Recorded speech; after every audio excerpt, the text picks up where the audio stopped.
Yesterday, we have finished reading the first subchapter of the general introduction, uncovering the structure of the teaching. Today, we are going to take a look at the origins of the Nikāyas to give you a background of the text that we are reading. The text I have drawn upon to fill out my seam, as I said above, all selected from the Nikāyas, the main sutta collections of the Pali Canon. Some words are needed to explain the origin and nature of these sources. The Buddha did not write down any of his teachings, nor were his teachings recorded in writing by his disciples. Indian culture at the time the Buddha lived was still predominantly pre-literary. Let's take a look at the footnotes number 1. Footnote number 1 says, the exact years of the Buddha's life are still a matter of conjecture among scholars. Until recently, the most commonly cited figures were 566 to 486 BCE. But in recent years, a growing number of Indologists have come to question these figures, and the current preference is to place his death closer to 400 BCE.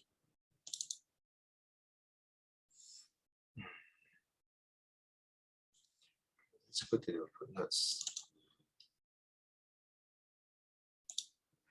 Okay, so what is BCE? Is it Bachelor of Chemical Engineering? Bachelor of Civil Engineering? No. We are taking the third definition. Before the Common Era, use of dates before the Christian era, especially by non-Christians.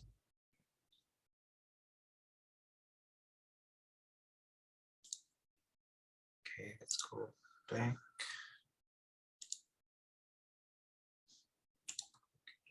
Okay.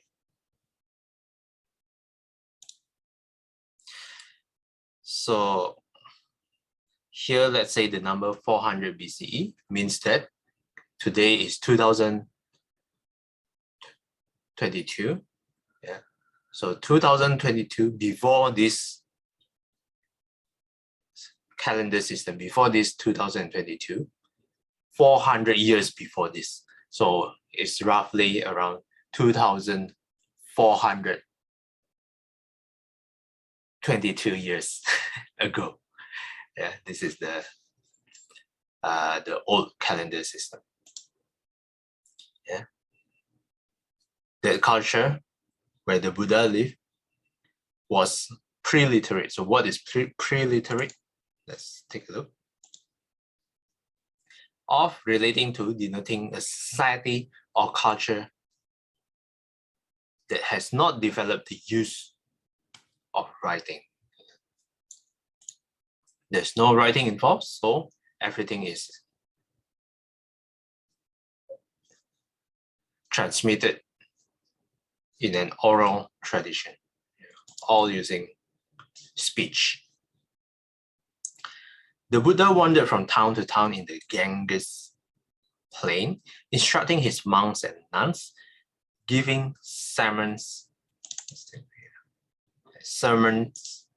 to the householders who flocked to hear him speak, answering the questions of curious inquirers, and engaging in discussions with people from all classes of society. The record of his teachings that we have do not come from his own pen or from transcriptions made by those who heard the teaching from him.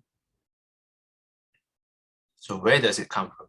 From monastic councils held after his parinibbana, his passing away into nibbana, for the purpose of preserving his teachings.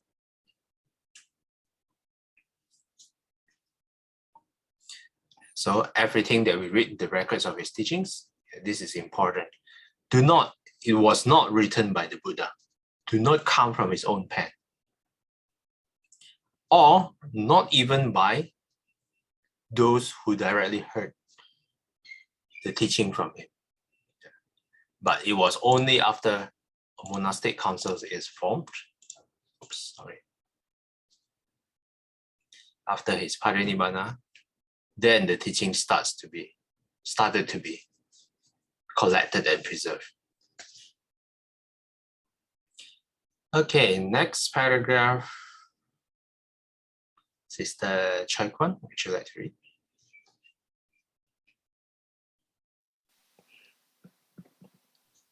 It is unlikely that the teachings that derive from this council reproduce the Buddha's words verbatim. The Buddha must have spoken spontaneously and elaborated upon his themes in countless ways in response to the varied needs of those who sought his guidance. Preserving by oral transmission such a vast and diverse range of material would have bordered on the impossible. To mold the teachings into a format suitable for preservation, the monks responsible for the text would have had to collate and edit them to make them better fit for listening, retention, recitation, memorization, and repetition, the five major elements in oral transmission. This process, which may have already been started during the Buddha's lifetime, would have led to a fair degree of simplification and standardization of the material to be preserved. Thanks, Sister Chai Kwan. Okay, let's define verbatim here. Verbatim means in exactly the same words as were used originally. So the first sentence says that, of course, it is unlikely that the teachings derived from these councils reproduce the Buddha's words in those exact words when he expounded the teaching.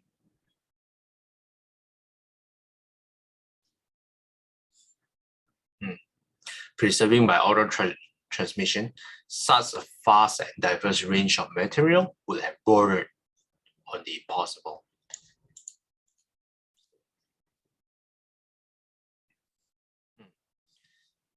The councils, the monks responsible for the text, would have to collate and edit them to make them better fit for these five factors: listening, retention, recitation, memorization, and repetition. So I highlight this. The five major elements in oral transmission. That is why when you read the sutta, you will see a lot of repetitions, which modern texts rarely use. This is also one of the unique features of the oral transmission.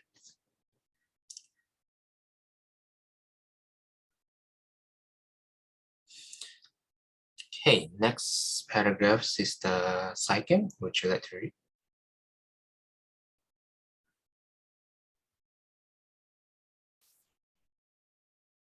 During the Buddha's life, discourses were classified into 9 categories according to literary,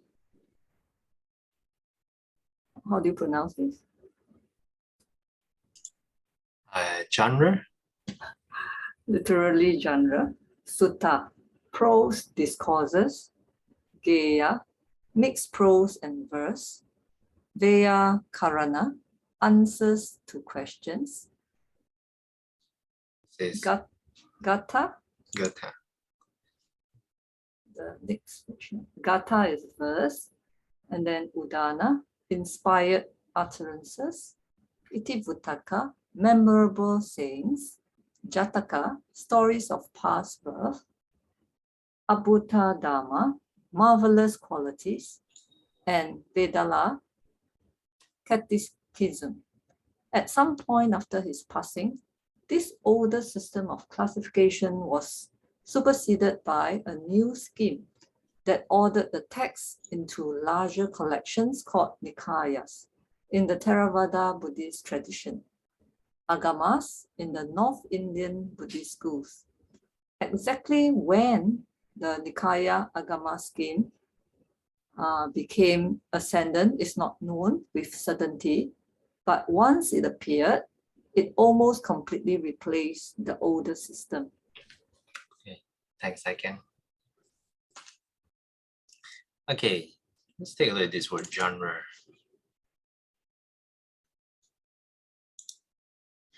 A category of artistic composition as in music or literature, characterized by similarities in form, style, or subject matter. So let's say in the case of movie, there's a genre of what? Horror movies. There's genre of thriller, genre of action, genre of mystery, genre of rom-com. Okay. So in this case, this is a literary genre. How is literary? Yeah. Okay, let's define literary here. Concerning with the writing, study. Okay, let's go to full definition. Or content of literature, especially of the kind valued for quality of form. Okay. The first one is sutta, prose discourses, geya, mix, prose and verse, Vyakarana, answers to questions, yeah, like Q&A, gatha, verse, udana, inspired utterance, itivutaka, memorable sayings, jataka, stories of past birth, abhuta dhamma, marvelous qualities, and vedala, catechism. Let's take a look at what is catechism. The first one is the Christian definitions of questions and answers. The second is a series of fixed questions, answers, or precepts used for instructions in other situations. Okay, let's get back. Let's take a look at the footnotes number 2. See, for example, Majjhima Nikāya 22.10. Some of the terms are obscure and the commentators seem to strain to find ways to identify texts that come within their scope.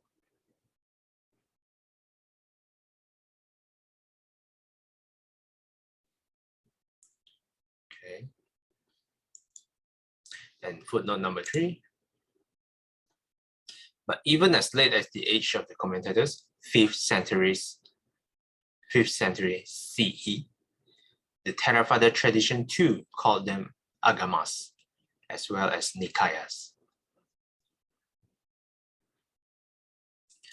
So this text says Nikāyas and agamas are somewhat parallel to each other. Okay, next paragraph. Can we get Sister Jolene to read? Yes, brother. Good morning. Wow, first word already so difficult. Just try. But this book very cheap. A lot of very words we have never come across. I'll give it a try. Kalavaga. Okay, let's confirm that later. Okay. One of the books of the Pali Vinaya Pitaka gives an account of how the authorized texts were compiled at the first Buddhist council. They held 3 months after the Buddha's parinibbana. Parinibbana will be nirvana, same meaning, right? The parinibbana, the passing away of the Buddha. Yeah, so it'll be like nirvana, right? According to this report, shortly after the Buddhist death, the elder Mahakassapa, the de facto head of the Sangha, selected 500 monks. Wow. All arhats or liberated ones. Wow, that's a lot. To meet and compile an authoritative version of the teachings. Wow, how nice, huh? So many arhats. The council took place during the rains retreat at Rajagaha, the modern Rajgir, the capital of Magadha, then the dominant state of Middle India. Mahakassapa first requested the Venerable Upali, the foremost specialist on disciplinary matters, to recite the Vinaya. On the basis of this recitation, the Vinaya Pitaka, the compilation on discipline, was compiled. Mahakassapa then asked the Venerable Ananda to recite the Dhamma, that is the discourses, and on the basis of this recitation, the Sutta Pitaka, the compilation of discourses, was compiled. Okay, thanks, Sister Jolene. Thanks, brother. You have done well, despite the difficult words. I think this is like Chula Faga, because it's a Pali word.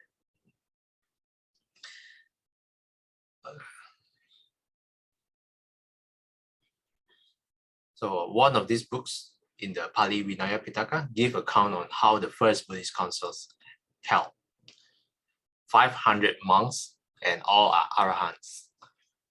Read and compile this version of the teachings. Let's take a look at this footnote, number 4. The Chulafaga's account of the first council is at this Win 284 to 87. I think this is a Vinaya. The range retreat Wasa is a 3-month period coinciding with the Indian rainy season, when Buddhist monks must refrain from wandering and remain at fixed residences. The retreat generally lasts from the day after the full moon day of July until the full moon day of October.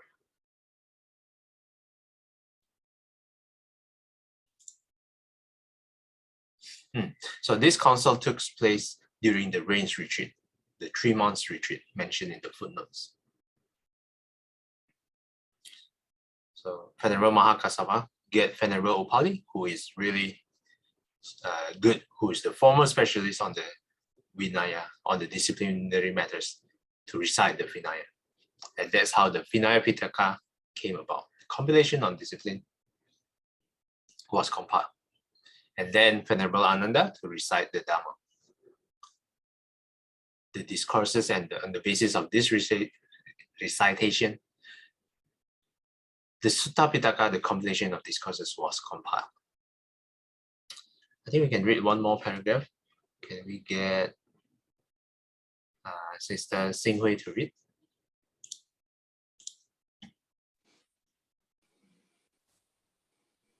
The Kalavaga states that when Ananda recited the Sutta Pitaka, the Nikāyas had the same contents as they do now, with the suttas arranged in the same sequence as they now appear in the Pali Canon. This narrative doubtlessly records past history through the lens of a later period. The agamas of the Buddhist schools, other than the Theravada, correspond to the 4 main Nikāyas, but they classify suttas differently and arrange their contents in a different order from the Pali Nikāyas.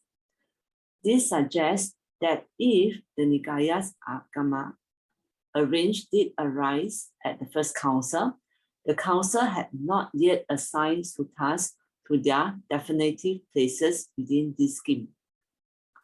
Alternatively, it is possible that this scheme arose at a later time. It could have arisen at some point after the first council, but before the sanghas split into different schools. If it arose during the age of sectarian divisions, it might have been introduced by one school and then been borrowed by others, so that the different schools would assign their texts to different places within the scheme. Okay, thanks, Sister Xinghui.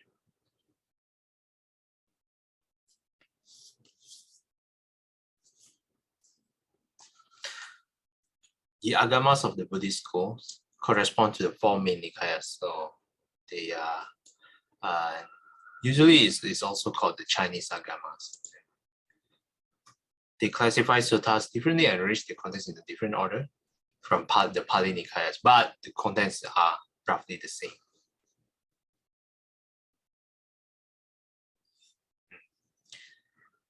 If the Nikāya Agama arrangement arrives at the first council, the council has not yet assigned suttas to the definitive places within this scheme. It is also possible that this scheme arose at a later time. What kind of scheme is it talking about? Is how the suttas are currently arranged in the book, which will be covered later in the subsequent paragraphs. Okay, so I think this is a good time to stop. Any questions or comments? Rather, maybe at this stage it would be good to clarify there are 3 Pitaka in the tradition, in all tradition, right? There are 3 Pitaka. One is the Sutta Pitaka, and one is the let me see. Vinaya Pitaka. Yeah, Vinaya Pitaka, Amitabha Pitaka. Abhidhamma. Abhidhamma Pitaka. So there are 3 baskets, like we call it. Yeah. Sanjang. So the 3 Pitaka, the differences, the meaning of the 3 Pitaka, I think it's good to clarify what are the 3 Pitaka. Can I share screen? Just a quick. Can you share the link to me? So because it's a recording, I'm afraid it will screw. I will mess it. Oh, okay. Yeah. So this one may be good to see the Pitaka definition.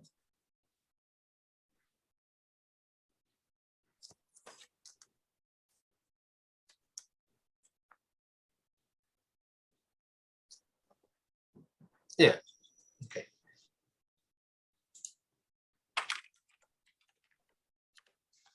Okay, you shared to me through WhatsApp. Okay.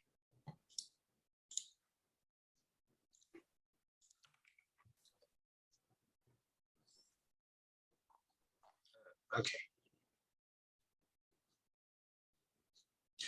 Share screen. This is what Sister Jolene was sharing. The 3 Pitakas, a little bit small. Let me make it bigger. The Sutta Pitaka, Vinaya Pitaka, and Abhidhamma Pitaka. If you go to suttacentral.net, at the homepage, you will also see 3 different classifications.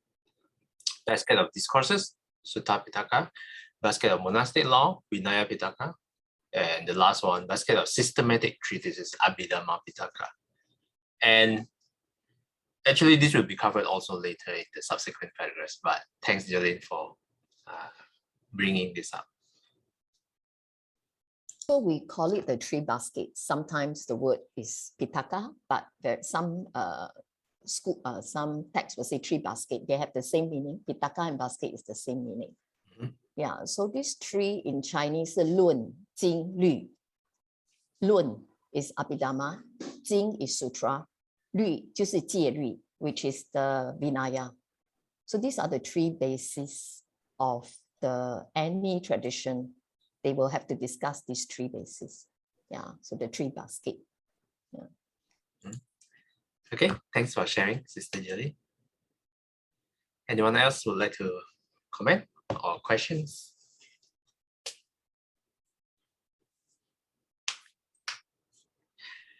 I just know how you calculate the 2000 to and then 2000, 200, 400,000. How will you calculate?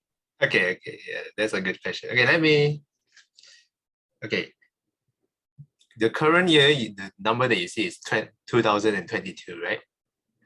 2022. So that's Yeah. But what about the year before that? Before 2022, what happened? Is it like is it like the word hasn't formed yet?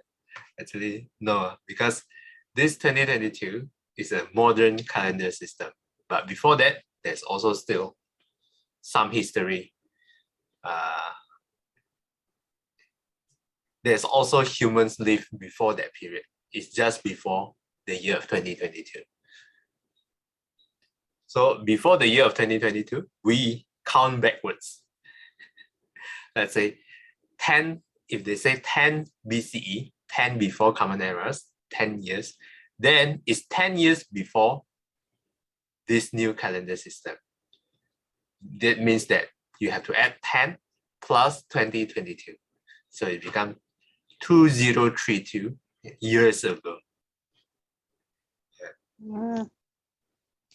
So this will be clearer if I can draw it. Maybe next time I can do a drawing for you. Okay, thank you. But good question. Yeah. Thanks, Craig. Any other questions or comments? Okay, if not, let's do a dedication. I'd like to extend this dedication to those currently involved in the war. Yesterday, I read that there are so many, around 2.5 million Ukrainians have escaped, has taken refuge at other countries. So you can imagine they are homeless now and they have to run away from their own country just to flee from the war, to the horrors of the war. So may those in suffering be free from suffering. May those in fear be free from fear. May those in sorrow be free from sorrow. May all living beings also be thus. And may they be able to achieve a peaceful resolution. 愿笑三藏诸烦恼，愿得智慧真明了。普愿即将细笑处，实是常行菩萨道。阿弥陀佛。Till we meet again, may we be guided by the Buddha, Dharma, and the Sangha. Sadhu, sadhu, sadhu. Have a collected Sunday ahead. Collect all the suttas. Okay, thanks everyone for participating. I'll see you guys next time. Thank you. Bye-bye. Thank you, everybody. Bye. Bye.